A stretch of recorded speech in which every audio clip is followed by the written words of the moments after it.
धूमधाम से मनाया गया आचार्य चंद्रबली पांडे की 121वीं जयंती व व्यक्तित्व एवं कृतित्व विषय पर एक संगोष्ठी का आयोजन। आचार्य चंद्रबली पांडे राजभाषा आंदोलन की प्रेरणा के स्रोत विजय शंकर पांडे।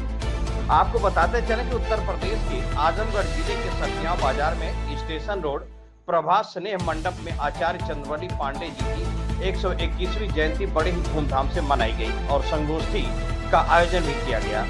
उक्त संगोष्ठी में उनके व्यक्तित्व व कृतित्व पर प्रकाश डाला गया।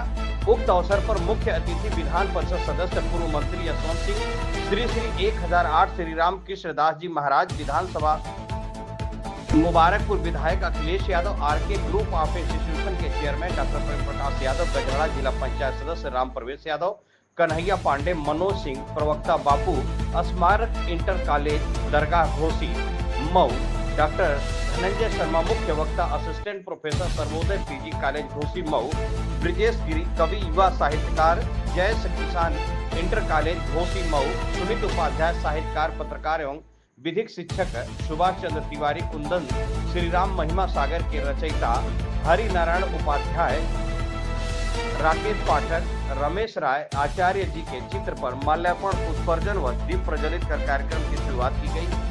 मंचासीन अतिथियों का स्वागत विजय शंकर पांडे द्वारा माल्यार्पण व अंग वस्त्र व आचार्य जी का चित्र देकर किया गया। गोष्ठी में मंचासीन अतिथियों के उद्बोधन का क्रम परिचय उपरोक्त अनुसार सुभाष चंद्र तिवारी कुंदन, विषय प्रवर्तन सुमित उपाध्याय, ब्रिजेश गिरी, मनोज सिंह, डॉक्टर धनंजय शर्मा, विजय शंकर पांडे आभार व्यक्त किया और वरिष्ठ वक्ताओं ने आचार्य चंद्रबली पांडे की 121वीं जयंती पर उनके जीवन काल से लेकर पर्यंत तक प्रकाश डाला। वहीं मीडिया के लोगों ने जब बात किया तो लोगों ने क्या कहा, आइए सुनते हैं उनकी जुबानी।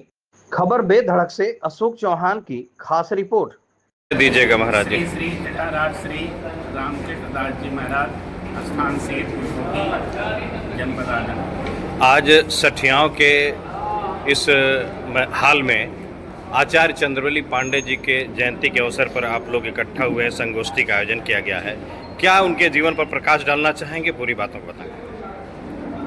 यह महान हस्ती जो है, जो देश के लिए, एक हिंदी के लिए जो कार्य किया है, यह स्मरणीय रहेगा और आने वाले हमारे आजमगढ़ ही नहीं अभी जनपद और पूरे पूर्वांचल के क्षेत्र में लेकर के भारतवर्ष में अपनी जो एक ज्योति है, प्रकाश है, जो सूर्य की तरह प्रकाशित होगा, यही हमारा उद्देश्य है। अपने जीवन काल में बहुत सारी उपलब्धियां हासिल किया, जैसे कि राजभाषा आंदोलन के प्रेरणा के स्रोत रहे हैं।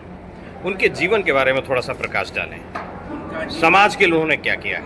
समाज के लिए एक साधना का विषय और हिंदी को एक महान दर्जा देने के हिंदुत्व की संदेश है और हिंदी का एक मार्गदर्शक के रूप में उतारने का उनका मेन विषय है। परिचय दीजिएगा। सुभाष चंद्र तिवारी कुंदन, कवि साहित्यकार। आज किस तरह का यहाँ पे कार्यक्रम है जो आप लोग इकट्ठा हुए हैं? आज आचार्य चंद्रबली पांडे, जिन्हें हिंदी का दधीच कहा जाए तो कोई अतिशयोक्ति नहीं है, उन्होंने हिंदी को राजभाषा का दर्जा दिलाने के लिए एक साधना के रूप में अपना जीवन बिताया। उन्हीं का जन्म दिवस है। आचार्य चंद्रबली पांडे जी जितने स्वभाव से सरल थे उतने ही अक्खड़ भी थे।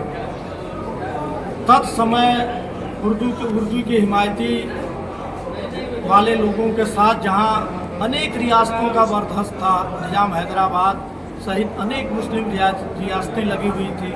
दूसरे तरफ हिंदुस्तानी को राजभाषा दिलाने के लिए महात्मा गांधी, मौलाना अब्दुल कलाम आज़ाद और पंडित जवाहरलाल नेहरू जैसी हस्तियां लगी हुई थी। वहीं पर आचार्य चंद्रबली पांडे ने अपने अकाट्य तर्कों से सबको यह मानने के लिए विवश कर दिया कि हिंदी ही हमारी राजभाषा होगी और हिंदी को राजभाषा का गौरव प्राप्त हुआ। हालांकि आज भी इन संविधान में हिंदी को राष्ट्रभाषा के रूप में दर्जा नहीं दिया गया है। हम सभी का यह प्रयास होना चाहिए कि आने वाले दिनों में संविधान में हिंदी को राष्ट्रभाषा का दर्जा प्राप्त हो।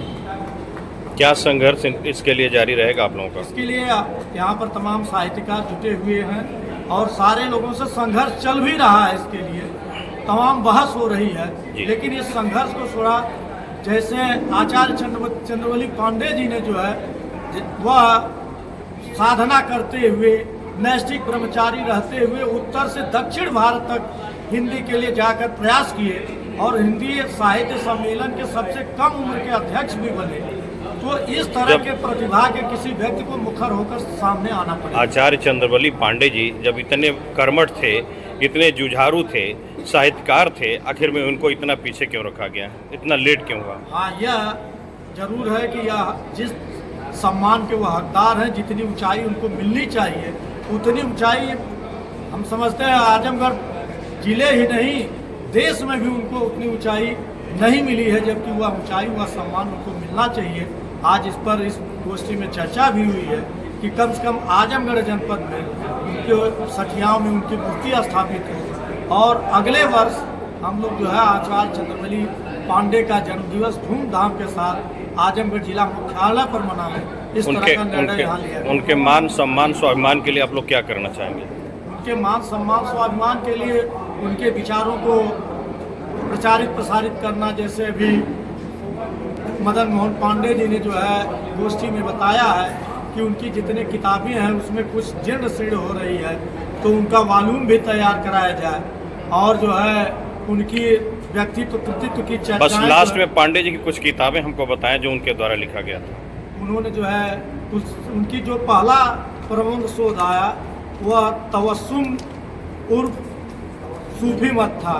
उसके बाद उन्होंने तुलसीदास पे लिखा, केशव दास पर लिखा, कालिदास पे लिखा, हिंदी राष्ट्रभाषा क्यों, और तमाम उन्होंने कुल मिलाकर छोटी बड़ी मिलाकर उन्होंने 34 ग्रंथ उनके लिखे गए हैं। और ऐसा ही नहीं कि वह हिंदी के ही विद्वान थे, उनकी अंग्रेजी भाषा में भी किताबें प्रकाशित हैं, अन्य कई भाषाओं को। सठियाव चौराहे पे आप लोग आचार्य चंद्रवली पांडे जी की मूर्ति का अनावरण करने की बात कर रहे हैं, ये कब तक रखा जाएगा? मूर्ति बनकर तैयार है।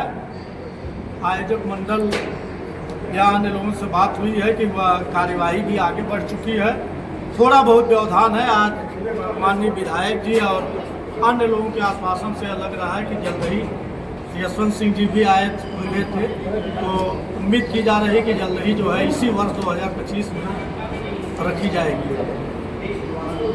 दीजिएगा।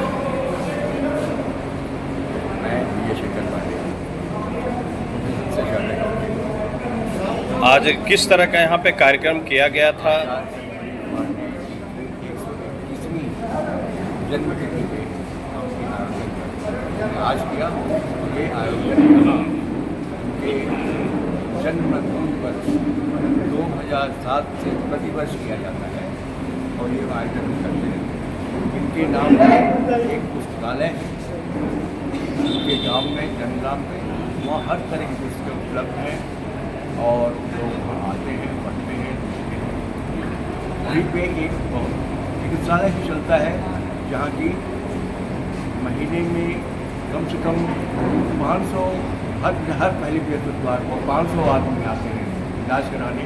और आपको ये सुन के आश्चर्य हुआ कि जो 15-16 वर्ष की किसी जो बोल नहीं रही थी वह बोलने लगी। अच्छा। जो बच्चा जन्म से चल नहीं रहा था उसके वह चलने लगा है। और पटना से, भोगुआ से, बहराइच से और चारों तरफ से लोग आते हैं। हमारा कोई प्रचार प्रसार नहीं, ये जो ठीक होते हैं, जो रोगी ठीक होते हैं वही प्रचार प्रसार करते हैं, वही उनको बुला के आते हैं। उनसे ये सेवा चल रही है और हमारी चेष्टा ये स्वांतर से सुखाय सेवा प्रकल्प हमारी संस्था है, वो ये सेवा चलाती है और यह हम विश्वास करते हैं, आशा करते हैं ये सेवा बराबर चलती रही कि हमारा प्रयास है। चंद्रशेखर आजाद ने भारत को आजाद कराने के लिए जो कुर्बानी दी उसकी कीमत देश से नहीं मानी। हरचंदर सिंह गहरवाली 22 साल का नौजवान, 21 साल का, इंजीनियरिंग का बेस्ट स्कॉलर। आप कल्पना करिए, इंजीनियरिंग का बेस्ट स्कॉलर लंदन में जब माई की हत्या करता है, हिंदुस्तान की आजादी के लिए लड़ने लगता है, फांसी के तख्ते पर चढ़ता है, तो बाई ने देश के लिए कोई कीमत नहीं है, दीवाने की कीमत नहीं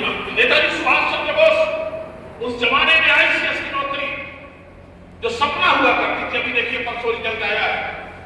जगह जगह ढोल नगाड़े बज रहे हैं जिनके घर पे सिलेक्शन हुआ है, लेकिन